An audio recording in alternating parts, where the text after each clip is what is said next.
Hi friends, Anna University April May 2025 examinationக்கான important questions தான் இந்த வீடியோல பார்க்க போறோம். சப்ஜெக்ட் கோட் பாத்தீங்கன்னா HS3151, subject name Professional English 1, arrear எக்ஸாமுக்கான important questions தான் இந்த வீடியோல பார்க்க போறோம். இந்த வீடியோல பாத்தீங்கன்னா part A and part B கான important topics வந்து கொடுத்திருக்கேன். இந்த டாபிக்ஸ் எல்லாமே கவர் ஆகுற மாதிரி பிடிஎஃப்பும் பார்த்தீங்கன்னா டிஸ்கிரிப்ஷனில் கொடுத்துருக்கேன். அந்த பிடிஎஃப் நீங்கள் ஃபுல்லாக நீங்கள் ஒரு டைம் கோ த்ரூ பண்ணாலே உங்களுக்கு பார்த்தீங்கன்னா ஈஸியாக அண்டர்ஸ்டாண்ட் ஆகும். இந்த வீடியோவில் பார்த்தீங்கன்னா பார்ட் பிஏ 16 மார்க் கொஷினை பார்த்தீங்கன்னா நான் எக்ஸ்பிளைன் பண்ணி ஒவ்வொரு கொஷினும் எப்படி ரைட் பண்ணணும்னு டீட்டெயிலாக சொல்கிறேன். இதை பார்த்தாலே உங்களுக்கு பார்த்தீங்கன்னா ஒரு கிளியர்னஸ் கிடைக்கும். ஃபர்ஸ்ட் ஆஃப் ஆல் இந்த இங்கிலீஷ் பேப்பர் எப்படி கிளியர் பண்ணணும்னு பார்த்தீங்கன்னா, இந்த இங்கிலீஷ் பேப்பர் பொறுத்த வரைக்கும் ஒரு ஜென்ரல் பேப்பர். கொஷின்ஸ் வந்து பார்த்தீங்கன்னா ஜென்ரலாக ஓனாக தான் கேட்பாங்க. நீங்கள் ஒவ்வொரு கொஷினுக்குமே அந்த கொஷினுக்கான ஃபார்மெட்டை நீங்கள் கரெக்டாக தெரிஞ்சிருக்கணும். ஃபார் எக்ஸாம்பிள் பார்த்தீங்கன்னா, ஒரு இமெயில் ரைட் பண்ணுறீங்கன்னா இமெயிலுக்கு பாக்ஸ் போட்டு நம்ம ஃப்ரம் டு சப்ஜெக்ட் அப்புறம் பாடி ஆஃப் த லெட்டர் எழுதணும். அதேமாதிரி ஒரு லெட்டர் ரைட்டிங் ரைட் பண்ணுறீங்கன்னா அது ஃபார்மல் லெட்டர்னு இருக்குது, இன்ஃபார்மல் லெட்டர்னு இருக்குது. அதுக்கப்புறம் பார்த்தீங்கன்னா ஒரு எஸ்ஏ ரைட் பண்ணுறீங்கன்னா அதுக்கு வந்து பார்த்தீங்கன்னா ஒரு ஃபார்மெட் இருக்குது. இன்ஸ்ட்ரக்ஷன் ரைட் பண்ணுறீங்கன்னா அதுக்கு சில ஃபார்மெட் இருக்குது. அந்த ஃபார்மெட்டை நீங்கள் கரெக்டாக தெரிஞ்சுக்கிட்டு நீங்கள் ரைட் பண்ண இந்த எக்ஸாமை பார்த்தீங்கன்னா ஈஸியாக கிளியர் பண்ணிடலாம். அதனால் ஃபார்மட் படி நீங்கள் ஒவ்வொரு கொஷினையும் தெளிவாக படித்தாலே இந்த பேப்பரை வந்து ஈஸியாக கிளியர் பண்ணிடலாம். ஃபஸ்ட்டு 2 மார்க் கொஷின் பொறுத்த வரைக்கும் என்னென்னு பார்த்தீங்கன்னா, அப்ரிவேஷன் அண்ட் அக்ரானிம்ஸ் பார்த்துக்கோங்க, ஒன் வேர்டு சப்ஸ்டியூஷன் பார்த்துக்கோங்க, டென்சஸ் பார்த்துக்கோங்க, சப்ஜெக்ட் வேர்ப் அக்ரிமெண்ட் பார்த்துக்கோங்க, preposition, prefix, suffix, phrasal verb, homophones and homonyms, compound nouns, article and degree of comparisons, relative pronoun, fixed and semi fixed expression, punctuation, negation, simple compound complex, imperative, discourse markers, cause and effect expression, content vis function. இதுதான் பார்த்தீங்கன்னா உங்கள் சிலபஸில் கொடுத்துருக்க 2 மார்க்குக்கான topics. நான் next வீடியோவில் பார்த்தீங்கன்னா part ஏக்கான detailed video எக்ஸ்ப்ளனேஷனோட போடுறேன். அது வேணும்னா கமெண்ட் பண்ணுங்கள். இந்த வீடியோவில் பார்த்தீங்கன்னா பார்ட் பி எக்ஸ்பிளைன் பண்ணி பார்க்கலாம். பார்ட் பியில் எந்தெந்த கொஷின்லாம் கேட்பாங்கன்னு பார்த்தீங்கன்னா, ரீடிங் காம்ப்ரிஹென்ஷன்லேருந்து ஒரு கொஷின் கன்ஃபார்ம் வரும். அப்புறம் இமெயில் ரைட்டிங்லேருந்து கன்ஃபார்ம் ஒரு கொஷின் வரும். தேர்டு பார்த்தீங்கன்னா ரிப்போர்ட் ரைட்டிங்லேருந்து கன்ஃபார்ம் ஒரு கொஷின் வந்துடும். இன்ஸ்ட்ரக்ஷன் ரைட்டிங்லேருந்தும் கேட்பாங்க. Product process description, notes making, recommendation, S A writing. இந்த டாபிக் பேஸ் பண்ணி தான் பார்த்தீங்கன்னா உங்களுக்கு 16 மார்க்ஸும் வரும். ஃபஸ்ட்டு டாபிக் பார்த்தீங்கன்னா ரீடிங் காம்ப்ரிஹென்ஷன். ரீடிங் காம்ப்ரிஹென்ஷன்னா ஒன்றும் இல்லை, உங்களுக்கு செட் ஆஃப் ஒரு பேராகிராஃப் கொடுத்துட்டு கீழே வந்து பார்த்தீங்கன்னா சில கேள்விகள் கேட்டிருப்பாங்க. அந்த கேள்விக்கு பார்த்தீங்கன்னா நீங்கள் அந்த பேராகிராஃப்லேருந்து ஆன்சர் பண்ண போகிறீங்க. அது வந்து பார்த்தீங்கன்னா உங்களுக்கு 3 டிஃப்ரெண்ட் டைப்பாக கேட்பாங்க. ஒன்று கொஷின் சூஸ் மாதிரி கேட்பாங்க. கொஷின் டைப் வந்து பார்த்தீங்கன்னா உங்களுக்கு சூஸ் த ஃபாலோயிங் மாதிரி கேட்பாங்க. இன்னொன்று பார்த்தீங்கன்னா synonyms and antonyms, meanings and opposite, அதை பேஸ் பண்ணி சூஸ் மாதிரி கேட்பாங்க. அப்புறம் ட்ரூ ஆர் ஃபால்ஸ் கேட்பாங்க. அப்புறம் ஃபில்லப் கேட்பாங்க. அப்படின்னா 2 மார்க்ஸ் பேஸ் பண்ணி.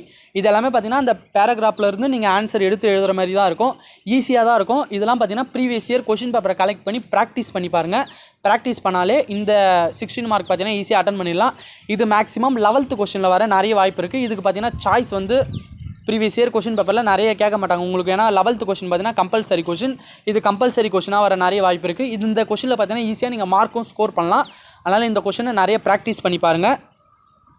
நெக்ஸ்ட்டு 1 by 1 பார்த்தீங்கன்னா நம்ம எக்ஸ்பிளைன் பண்ணி பார்க்கலாம். இந்த மெட்டீரியலை பார்த்தீங்கன்னா கம்ப்ளீட்டாக எல்லாத்துக்குமே ஆன்சரோட பார்த்தீங்கன்னா ப்ரொசீஜரோட கரெக்டாக கொடுத்துருப்பாங்க. இந்த மெட்டீரியலுக்கான லிங்க் பார்த்தீங்கன்னா டிஸ்கிரிப்ஷனில் கொடுத்துருக்கேன். நீங்கள் டவுன்லோட் பண்ணியோ பார்த்துக்கோங்க. நெக்ஸ்ட்டு டாபிக் பார்த்தீங்கன்னா லெட்டர் ரைட்டிங்.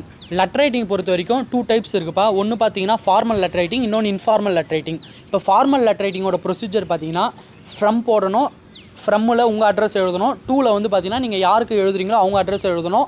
அப்புறம் சப்ஜெக்ட் எழுதிட்டு ரெஸ்பெக்டட் சார் எழுதிட்டு லாஸ்ட்டு தேங்கிங் யூன்னு போட்டுட்டு யுஎஸ் ஃபெய்த்ஃபுல்லி இல்லை யுஎஸ் ட்ரூலின்னு போட்டு உங்கள் சிக்னேச்சரோட முடிச்சிடணும். அது இன்ஃபார்மல் லெட்டர்னு பார்த்தீங்கன்னா, நீங்கள் டேரெக்டாக வந்து இந்த ஃப்ரம் டூலாம் போடாமல் டியர் மை ஃப்ரெண்ட் அப்படின்னு நீங்கள் ஸ்டார்ட் பண்ணி உங்களோட பாடி ஆஃப் த லெட்டர் நீங்கள் எழுதினா போதும். இந்த ஃபார்மல் லெட்டர் வந்து பார்த்தீங்கன்னா எந்தெந்த கொஷனுக்குலாம் நீங்கள் ஃபார்மல் லெட்டர் ரைட் பண்ணணுன்னு பார்த்தீங்கன்னா, இப்போ நீங்கள் ஒரு ஹெட் மாஸ்டருக்கு எழுதுறீங்க, இல்லை உங்கள் ஸ்கூல்ஸுக்கு எழுதுறீங்க, அப்படின்லாம் ஒரு ஷாப்புக்கு எழுதுறீங்க, ஏதோ ஒரு ஷாப்புக்கு நீங்கள் ரைட் பண்ணுறீங்க. அதேமாதிரி பார்த்தீங்கன்னா ஒரு போலீஸ் ஸ்டேஷனுக்கு ஏதோ ஒரு பொருள் தொலைஞ்சு போச்சுன்னு எழுதுறீங்க. அப்படிலாம் வர லெட்டருக்கு பார்த்தீங்கன்னா நீங்கள் ஃபார்மல் லெட்டர் ரைட் பண்ணணும்.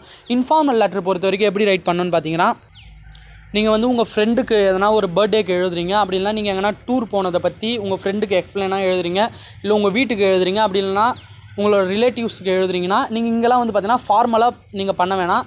நீங்கள் டேரெக்டாக டேட்டு பிளேஸ் போட்டு டியர் மை ஃப்ரெண்ட் இல்லை டியர் XXX இல்லை டியர் YYன்னு போட்டு நீங்கள் ஸ்டார்ட் பண்ணிக்கலாம்.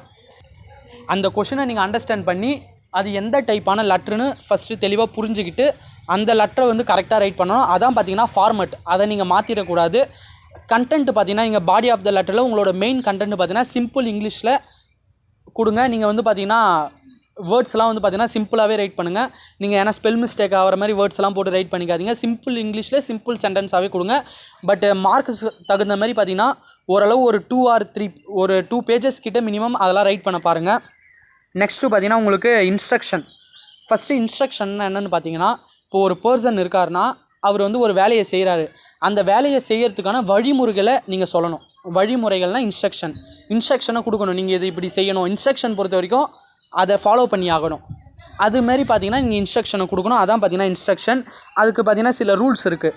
என்னென்னு பார்த்தீங்கன்னா, all the sentence should be imperative. எல்லா சென்டென்ஸுமே பார்த்தீங்கன்னா இம்பேரிட்டிவாக இருக்கணும். ஒரு ஆர்டராக இருக்கணும், இல்லை ரெக்வஸ்ட்டாக இருக்கணும். ரெண்டாவது பார்த்தீங்கன்னா, the order advice that you can either பாசிட்டிவாகவும் இருக்கலாம், நெகட்டிவாகவும் இருக்கலாம். Let the sentence be simple as possible. எல்லா சென்டென்ஸுமே சிம்பிளாகவே ரைட் பண்ணுங்கள். நீங்கள் போட்டு காம்ப்ளெக்ஸாக ரைட் பண்ண வேணாம். அதுமாதிரி பார்த்தீங்கன்னா, no point should be repeated. நீங்கள் ரிப்பீட் பண்ண பாயிண்ட்டே நீங்கள் எழுதின பாயிண்ட்டே ரிப்பீட் பண்ணக்கூடாது. அதுக்கப்புறம் பார்த்தீங்கன்னா, உங்களுக்கு இன்னொரு முக்கியமான விஷயம், நீங்கள் இந்த இன்ஸ்ட்ரக்ஷனை ஸ்டார்ட் பண்ணுறப்ப வேர்பில் தான் ஸ்டார்ட் பண்ணோம். நம்ம ஒரு எக்ஸாம்பிள் பார்க்கலாம், டீட்டெயிலாக எப்படி எழுதுன்னு பார்க்கலாம். அதே மாதிரி பார்த்தீங்கன்னா, உங்களுக்கு கொஷினை பொறுத்து அவங்களே கொடுத்துருவாங்க. செட் ஆஃப் 8 இன்ஸ்ட்ரக்ஷன் கொடுத்தா 8 தான் ரைட் பண்ணுங்கள். அப்படி எதுவுமே கொடுக்கலன்னா மேக்ஸிமம் 12 அந்த மாதிரி ரைட் பண்ணுங்கள். நீங்கள் மட்டும் 16, 20லாம் ரைட் பண்ண வேணாம்.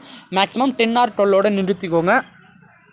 இதான் வந்து பார்த்தீங்கன்னா இன்ஸ்ட்ரக்ஷன் ரைட் பண்ணுறதுக்கான ப்ரொசீஜர். ஃபஸ்ட்டு பார்த்தீங்கன்னா உங்களுக்கு இப்போ இதில் பாருங்கள், maintain safety when students are working in A chemistry lab. இப்போ கெமிஸ்ட்ரி லேபில் ஸ்டூடெண்ட்ஸ் வந்து ஒர்க் பண்ணுறாங்க. அதுக்கு நீங்கள் இன்ஸ்ட்ரக்ஷன் ரைட் பண்ணணுன்னா எப்படி ரைட் பண்ணணும்னு பார்த்தீங்கன்னா, ஃபஸ்ட்டு லெட்டர் எல்லாமே பார்த்தீங்கன்னா வேர்பில் தான் ஸ்டார்ட் ஆகணும். நீங்கள் சப்ஜெக்டில் போட்டு ஸ்டார்ட் பண்ணக்கூடாது. வேர்புனா பார்த்தீங்கன்னா உங்களுக்கு தெரியும், அதை பேஸ் பண்ணி தான் எழுதணும். நீங்கள் சப்ஜெக்ட் உங்கள் பேரை போட்டோ இல்லை ஒரு பிளேஸ் நேமை போட்டோ ஒரு திங்ஸ் நேமை போட்டோ நீங்கள் ஸ்டார்ட் பண்ணக்கூடாது. இப்போ வியர் கோட் வைல் ஒர்க்கிங் இந்த லேப். என்ன இன்ஸ்ட்ரக்ஷன் கொடுக்குறாங்க, நீங்கள் லேபுக்கு போகும்போது கோட்டை வந்து பார்த்தீங்கன்னா வியர் பண்ணியிருக்கணும். அதுமாதிரி பார்த்தீங்கன்னா கெமிக்கல் சேஃப்டியை ரீட் பண்ணணும். அதுமாதிரி சேஃப்டி எக்யூப்மெண்ட்லாம் பார்த்தீங்கன்னா ஐடென்டிஃபை பண்ணணும். அதுமாதிரி பார்த்தீங்கன்னா அந்த எந்த மெட்டீரியலுமே நீங்கள் வந்து டேஸ்ட் பண்ணக்கூடாது. Do not taste or sniff material. Do not mix chemical அப்படின்னு சொல்கிறாங்க. Do not casually dispose of chemical down the drain. நீங்கள் மட்டும் பார்த்தீங்கன்னா கேஷுவலாக எல்லா கெமிக்கலையும் மாணவரையாக வைக்கக்கூடாது. இப்படின்னு பார்த்தீங்கன்னா ஒரு இன்ஸ்ட்ரக்ஷன் தெரியாததை நீங்கள் வந்து பார்த்தீங்கன்னா அந்த கெமிஸ்ட்ரி லேபில் போனால் உங்கள் சார் கொடுப்பாங்க பார்த்தீங்கன்னா இன்ஸ்ட்ரக்ஷன், அந்த மாதிரி கொடுக்கணும். இதான் வந்து பார்த்தீங்கன்னா இன்ஸ்ட்ரக்ஷன். இன்னும் நிறைய ப்ராக்டிஸ் பண்ணுங்கள். இதில் நிறைய இன்ஸ்ட்ரக்ஷன் கொடுத்துருக்காங்க. ஒன்று மட்டும் புரிஞ்சுக்கோங்க, ஸ்டார்டிங்கில் வந்து பார்த்தீங்கன்னா நீங்கள் வந்து வெர்பில் தான் ஸ்டார்ட் பண்ணணும். மற்றபடி நீங்கள் கண்டென்ட்டை சிம்பிளாக ரைட் பண்ணுங்கள். நிறைய ப்ராக்டிஸ் பண்ணி பார்த்தாலே உங்களுக்கு ஈஸியாக வந்துடும். இதெல்லாம் வந்து பார்த்திங்கன்னா ஈஸியாக நம்ம மார்க்ஸ் ஸ்கோர் பண்ணுற வேண்டிய இடம் பார்த்திங்கன்னா, நீங்கள் கரெக்டாக ரைட் பண்ணியிருந்தீங்கன்னா, இதுக்கு சிம்பிள் இங்கிலீஷில் கரெக்டாக ரைட் பண்ணிங்கன்னா இல்லை மார்க்கே குறைக்க மாட்டாங்க. நெக்ஸ்ட்டு பார்த்திங்கன்னா உங்களுக்கு இல்லை நிறைய கொடுத்துருக்காங்க, ஒரு 20 கிட்ட கொடுத்துருக்காங்க. எல்லாத்தையும் ஒரு டைம் கோ த்ரூ பண்ணாலே நீங்கள் ஈஸியாக உங்களுக்கு பாயிண்ட்ஸ் வந்து ஞாபகம் வந்துடும். நெக்ஸ்ட்டு பார்த்தீங்கன்னா ப்ராசஸ் டிஸ்கிரிப்ஷன், ப்ராடக்ட் டிஸ்கிரிப்ஷன் 2 இருக்குது. ப்ராசஸ்னால் ஒன்றும் இல்லைப்பா, இப்போ த ப்ராசஸ் ஆஃப் எக்ஸ்ட்ராக்டிங் கோல்டை வந்து எப்படி ரெடி பண்ணுறாங்க அதை பற்றியான ஒரு ப்ராசஸை ரைட் பண்ண சொல்லுவாங்க. இது வந்து பார்த்திங்கன்னா உங்களுக்கு தெரிஞ்ச கண்டென்ட்டை போட்டு நீங்கள் அப்படியே ஸ்ட்ரெயிட்டாக ரைட் பண்ண வேண்டியதான். இன்னொன்று ப்ராடக்ட் டிஸ்கிரிப்ஷன் பார்த்திங்கன்னா, இப்போ செல்ஃபோனுன்றது ஒரு ப்ராடக்ட்டு, அதுக்கப்புறம் பார்த்திங்கன்னா வாஷிங் மிஷின்ன்றது ஒரு ப்ராடக்ட்டு, டிவின்றது ஒரு ப்ராடக்ட்டு. இந்த ப்ராடக்ட்டை எப்படி மேக் பண்ணுறாங்க அதை பற்றி நீங்கள் வந்து பார்த்திங்கன்னா ப்ரீஃபாக ஒரு பேராகிராஃப் மாதிரி ரைட் பண்ணணும். இதுதான் process and product description. Next பார்த்தீங்கன்னா ரெக்கமெண்டேஷன். இந்த ரெக்கமெண்டேஷன் எப்படி ரைட் பண்ணணும்னு பார்த்தீங்கன்னா, இப்போ நீங்கள் வந்து பார்த்தீங்கன்னா ஒரு பர்சனுக்கு ஒரு வேலையை நீங்கள் சஜஸ்ட் பண்ணணும். இது நீங்கள் செய்யலாம் செய்யாமலும் இருக்கலாம் அப்படின்னு நீங்கள் சஜஷன் மட்டும்தான் கொடுக்க போகிறீங்க. அதான் ரெக்கமெண்டேஷன். இந்த ரெக்கமெண்டேஷன் எழுத ஸ்டெப்ஸ் என்னன்னு பார்த்தீங்கன்னா, எல்லா ரெக்கமெண்டேஷன் சென்டென்ஸுக்கு முன்னாடி நீங்கள் இட் இஸ் ரெக்கமெண்டட் டூன்னு போட்டுருங்க, இல்லை இட் இஸ் சஜஸ்டட் டூன்னு போட்டுருங்க, இல்லை இட் இஸ் அட்வைசரி டூன்னு போட்டுருங்க, இல்லை இட் இஸ் நெசசரி டூன்னு இந்த 4 வேர்டை வந்து பார்த்திங்கன்னா ஞாபகம் வச்சுக்கோங்க. இந்த 4 சென்டென்ஸை இதை வந்து பார்த்திங்கன்னா ஒவ்வொரு சென்டென்ஸ் ரைட் பண்ணுறப்ப முன்னாடி வந்து பார்த்திங்கன்னா இந்த 4 போட்டுருங்க. நீங்கள் ரைட் பண்ணுற சென்டென்ஸுக்கு ஏற்ற மாதிரி நீங்கள் வந்து போட்டுருங்க. அதுமாதிரி நெகட்டிவ் ஸ்டேட்மெண்ட்டாக இருந்தால் இட் இஸ் ரெக்கமெண்டட் நாட் டூன்னு ரைட் பண்ணுங்கள். அதுமாதிரி பார்த்தீங்கன்னா only 8 recommendation should be made. அவங்க வந்து பார்த்திங்கன்னா செட் ஆஃப் 8 இன்ஸ்ட்ரக்ஷன் கேட்டால் 8 எழுதுங்க. அப்படின்லாம் மேக்ஸிமம் ஒரு 10 or 12 எழுதுங்க. எழுதின ரெக்கமெண்டேஷனே ரிப்பீட் பண்ணாதீங்க. இதெல்லாம் வந்து பார்த்திங்கன்னா பேசிக்கான இதுவே சிம்பிளாக ரைட் பண்ணுங்கள், போட்டு காம்ப்ளெக்ஸாக ரைட் பண்ணிக்காதீங்க. இப்போ சேவ் வாட்டர், இப்போ இதை நம்ம எக்ஸாம்பிள் பார்த்தோன்னு பார்த்தீங்கன்னா எல்லாத்துக்குமே இட் இஸ் ரெக்கமெண்டட்னு போட்டுப்பாங்க, இல்லை இட் இஸ் நாட் ரெக்கமெண்டட்னு போட்டிருப்பாங்க. சரிங்களா? இல்லை நீங்கள் இட் இஸ் சஜஸ்டட்னு போடலாம், இல்லை இட் இஸ் நெசசரினும் போடலாம். அவங்க சென்டென்ஸுக்கு தகுந்த மாதிரி நீங்கள் மீனிங்கை புரிஞ்சுக்கிட்டு போடலாம். இதான் வந்து பார்த்தீங்கன்னா ரெக்கமெண்டேஷன். ரொம்ப ஈஸியாக இருக்கும். இதுக்கும் பார்த்தீங்கன்னா செட் ஆஃப் கொஷின்ஸ் இருக்குது, நீங்கள் படித்து பாருங்கள், ஈஸியாக இருக்கும். இந்த ஃபார்மேட்டை மட்டும் தெளிவாக ஞாபகம் வச்சுக்கோங்க. இந்த ஃபார்மேட்டை ஃபாலோ பண்ணிங்கன்னா தான் உங்களுக்கு ஈஸியாக வந்து பார்த்தீங்கன்னா மார்க் போட்டுருவாங்க. நீங்கள் ரெக்கமெண்டேஷனுக்கு இட் இஸ் ரெக்கமெண்டட் டூன்னு போடாமல் நீங்கள் மட்டும் சென்டென்ஸை ரைட் பண்ணி வச்சுருந்தீங்கன்னா அது ஃபார்மேட்லேயே தப்பாயிடும். அதனால் அதை மட்டும் தெளிவாக ஞாபகம் வச்சுட்டு கரெக்டாக ரைட் பண்ண பாருங்கள். அப்புறம் இன்டர்பிரிட்டேஷன் ஆஃப் கிராஃபிக்ஸ்னால் ஒன்றும் இல்லைப்பா. இப்போ உங்களுக்கு ஒரு பை சார்ட்டோ பார் சார்ட்டோ ஃப்ளோ சார்ட்டோ கொடுத்துருவாங்க. இதை கொடுத்துட்டு இதை நீங்கள் வந்து பார்த்தீங்கன்னா ஒரு பேராகிராஃப் மாரி எக்ஸ்பிளைன் பண்ணி எழுத போகிறீங்க, அவ்வளோதான். இதுக்கு மேக்ஸிமம் பார்த்தீங்கன்னா கம்பேர் பண்ணி ரைட் பண்ணுங்கள். இப்போ ஒன்றுத்தை இன்னொன்று கூட கம்பேர் பண்ணி இந்த பேராகிராஃபை பார்த்தீங்கன்னா நீங்கள் ப்ரீஃபாக ரைட் பண்ணிட்டு போங்க. இந்த பேராகிராஃப்லாம் கேட்டாங்கன்னா இங்கிலீஷ் பொறுத்த வரைக்கும் பேராகிராஃப்லாம் கேட்டாங்கன்னா மேக்ஸிமம் 2 or 3 or 4 பேஜஸ் கிட்ட ரைட் பண்ணி பாருங்கள். அதான் வந்து பார்த்தீங்கன்னா பெஸ்ட்டாக இருக்கும். மறக்காமல் 2 or 3 பேஜஸ் ஆர் 4 பேஜஸ் கிட்ட ரைட் பண்ணி வச்சுருங்க. நீங்கள் கம்பேர் பண்ணி ரைட் பண்ணுங்கள். இப்போ எக்ஸாம்பிளுக்கு பார்த்தீங்கன்னா எகிப்தையும் யூஎஸ்ஏவையும் கம்பேர் பண்ணி ரைட் பண்ணுங்கள், இஸ்ரேலையும் ஆஸ்திரேலியாவையும் கம்பேர் பண்ணி ரைட் பண்ணுங்கள். இந்த மாதிரி கம்பேரிட்டிவ் பண்ணி நீங்கள் ரைட் பண்ணணும். அது உங்களுக்கு பார் சார்ட்டாகவும் கொடுப்பாங்க, பை சார்ட்டாகவும் கொடுப்பாங்க, ஃப்ளோ சார்ட்டாகவும் கொடுப்பாங்க அப்படின்னு கொடுத்துருக்காங்க. இல்லை டேபிள் ஃபார்மாகவும் கொடுப்பாங்க. எல்லாமே பார்த்தீங்கன்னா நீங்கள் கம்பேர் பண்ணி ரைட் பண்ண வேண்டியதான். நெக்ஸ்ட்டு பார்த்தீங்கன்னா உங்களுக்கு இமெயில் ரைட்டிங் பொறுத்த வரைக்கும் எப்படி ரைட் பண்ணணும்னு பார்த்தீங்கன்னா இமெயில் மேக்ஸிமம் 1 பேஜ் தான் இருக்க மாதிரி பார்த்துக்கோங்க. ஒரு பாக்ஸ் போட்டுட்டு பார்த்தீங்கன்னா ஃப்ரம் ரைட் பண்ணுறங்க. ஃப்ரம்மில் உங்களோட மெயில் அது எப்படின்னா xxx@gmail.comனு போட்டுருங்க. 2 போட்டு நீங்கள் யாருக்கு சென்ட் பண்ண போகிறீங்களோ அவங்களோட மெயில், அப்போ yyyy@gmail.com போட்டுருங்க. சப்ஜெக்ட்னு போட்டு உங்களுக்கு என்ன சப்ஜெக்ட் அது முக்கியமான நீங்கள் எதை பற்றி எழுதுறீங்களோ அதை பற்றியான ஷார்ட் லைன் எழுதுறீங்க. Body of the letter write பண்ணி பாக்ஸ் போட்டு முடிச்சுருங்க. இமெயில் பொறுத்த வரைக்கும் பாக்ஸு கன்ஃபார்ம் போடணும். அதை ஞாபகம் வச்சுக்கிட்டு அந்த ஃபார்மேட்டை கரெக்டாக ஃபாலோ பண்ணிக்கோங்க. நெக்ஸ்ட்டு பார்த்தீங்கன்னா உங்களுக்கு எஸ்ஏ ரைட்டிங் இருக்குது, பேராகிராஃப் ரைட்டிங் இருக்குது. ரெண்டுத்தையும் வந்து தெளிவாக பார்த்துக்கோங்க. எஸ்ஏ ரைட்டிங்னா இன்ட்ரோடக்ஷன் கொடுங்க, அப்புறம் பாடி ஆஃப் த லெட்ரு எழுதுங்க. இன்ட்ரோடக்ஷன்னா இந்த பேராகிராஃபை பற்றி நீங்கள் என்ன இன்ட்ரோடக்ஷன் கொடுக்குறீங்களோ கொடுங்க. செகண்ட் பார்த்தீங்கன்னா பாடி ஆஃப் த லெட்ரு அந்த பேராகிராஃப் பற்றி டீட்டெயிலாக எழுதுங்க. லாஸ்ட்டு கன்க்ளூஷன், இந்த பேராகிராஃப்லேருந்து நீங்கள் என்ன சொல்ல வரீங்களோ அதை பற்றி கன்க்ளூஷன் முடிச்சுருங்க. இதுதான் எஸ்ஏ லெட்டருக்கான ஃபார்மேட்டு. சரிங்களா? நீங்கள் இப்படி தான் எஸ்ஏ லெட்டர் வந்து ரைட் பண்ணணும். இதோ பாருங்கள், ஸ்ட்ரக்சர் ஆஃப் எஸ்ஏ கொடுத்துருக்காங்க. Introduction, body of the essay, conclusion. Body of the எஸ்ஏல வந்து பார்த்தீங்கன்னா நீங்கள் பாயிண்ட் போட்டு நிறைய நீங்கள் வந்து பார்த்தீங்கன்னா பாயிண்ட்ஸை வந்து பார்த்தீங்கன்னா நீங்கள் எக்ஸ்பிளைன் பண்ணி ரைட் பண்ணுங்கள். இதுதான் எஸ்ஏக்கான procedure. Maximum 4 pages or 3 pages கிட்ட ரைட் பண்ண பாருங்கள். சிம்பிளாக 1 or 2 பேஜஸ்லேயே முடிச்சிடாதீங்க. எல்லாமே பார்த்தீங்கன்னா சிம்பிள் இங்கிலீஷில் உங்களுக்கு புரிஞ்சதை வச்சு நீட்டாக ரைட் பண்ண பாருங்கள். நெக்ஸ்ட்டு பார்த்தீங்கன்னா பேராகிராஃப் பொறுத்த வரைக்கும் எப்படி ரைட் பண்ணணும்னு தெரியும். அவங்க கொடுத்துருக்க எதுவுக்கு நீங்கள் இன்ட்ரோடக்ஷன், கன்க்ளூஷனில் எதுவும் போட வேணாம். நீங்கள் அப்படியே பேராகிராஃபாக ரைட் பண்ணுங்கள். பாயிண்ட் போட்டுலாம் ரைட் பண்ணாதீங்க. ஒரு 2-3 பேராகிராஃபாக ரைட் பண்ணிவிடுங்க. ஒரு பேராகிராஃப் பார்த்தீங்கன்னா ஒரு பேஜுக்கு ரைட் பண்ணுங்கள், இன்னொரு பேராகிராஃப் இன்னொரு பேஜுக்கு ரைட் பண்ணுங்கள். அந்த மாதிரி பேராகிராஃபாக ரைட் பண்ணிவிடுங்க. நெக்ஸ்ட்டு ரிப்போர்ட் ரைட்டிங்கில் பார்த்தீங்கன்னா உங்களுக்கு 4 ரிப்போர்ட் இருக்குது. Survey report, feasibility report, industrial visit report, accident report. இந்த ரிப்போர்ட் வந்து பார்த்தீங்கன்னா தனித்தனியாக கேட்பாங்க. நீங்கள் அந்த கொஷினை ஃபஸ்ட்டு அண்டர்ஸ்டாண்ட் பண்ணி அது என்ன ரிப்போர்ட்டுன்னு ஐடென்டிஃபை பண்ணணும். அதை வந்து பார்த்தீங்கன்னா கரெக்டாக பண்ணால் தான் ரைட் பண்ண முடியும். இண்டஸ்ட்ரியல் ரிப்போர்ட்னால் இப்படி தான் எழுதணும். இண்டஸ்ட்ரியல் விசிட் ரிப்போர்ட் பார்த்துக்கோங்க. நெக்ஸ்ட்டு பார்த்தீங்கன்னா ஃபயர் ஆக்சிடென்ட் ரிப்போர்ட். ஒரு இடத்துல ஃபயர் ஆக்சிடென்ட் நடந்துருச்சு, அதை பற்றி நீங்கள் ஒரு ரிப்போர்ட் வந்து பார்த்தீங்கன்னா உங்கள் ஹெட் மாஸ்டருக்கோ, அது உங்கள் ஒரு கெமிஸ்ட்ரி லேபில் நடந்ததுன்னா அதை பற்றி உங்கள் ஹெச்ஓடிக்கு வந்து பார்த்தீங்கன்னா ஒரு ரிப்போர்ட் ரைட் பண்ண போகிறீங்க.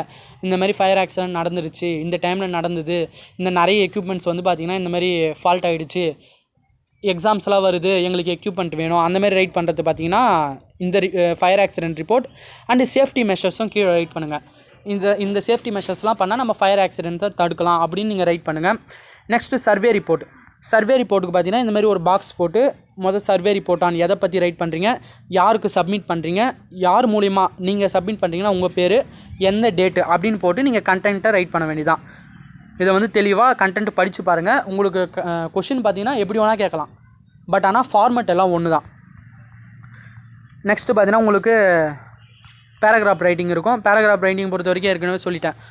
அந்த பேராகிராஃபுக்கான டாப்பிக்கை நீங்கள் கொடுத்துட்டு நீங்கள் மட்டும் ஒரு 2-3 பேராகிராஃப் ரைட் பண்ணுங்கள். ஒவ்வொரு பேராகிராஃபுமே மேக்ஸிமம் 10 or 15 லைன்ஸ் கிட்ட ரைட் பண்ண பாருங்கள்.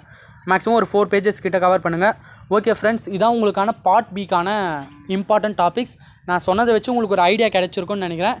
இதை பேஸ் பண்ணியே அந்த ஃபார்மேட்டை கரெக்டாக ரைட் பண்ணி கரெக்டாக நீங்கள் ரைட் பண்ணாலே போதும். கண்டென்ட்டை வந்து பார்த்தீங்கன்னா இங்கிலீஷ் கண்டென்ட்டை உங்களுக்கு தெரிஞ்சதை பேஸ் பண்ணி சிம்பிள் இங்கிலீஷ்லேயே கொடுக்க பாருங்கள். ஓவராக போட்டு நீங்கள் திங்க் பண்ணி நீங்கள் அதை காம்ப்ளெக்ஸாக ஸ்பெல் மிஸ்டேக்காக கொடுக்க பார்க்காதீங்க. உங்களுக்கு தெரிஞ்ச கண்டென்ட்டை வச்சு நீங்கள் பில் பண்ணிட்டே வாங்க. மேக்ஸிமம் பேராகிராஃப் எஸ்ஏ ரைட்டிங்லாம் பார்த்தீங்கன்னா 4 பேஜஸ் ஆர் 3 பேஜஸ் கிட்ட ரைட் பண்ணுங்கள். ஓகே ஃப்ரெண்ட்ஸ், நெக்ஸ்ட் வீடியோவில் பார்த்தீங்கன்னா வேறு சப்ஜெக்ட்டுக்கான இம்பார்ட்டன்ட் கொஷின்ஸ் அப்லோட் பண்ணிடுறேன். Okay friends, thank you.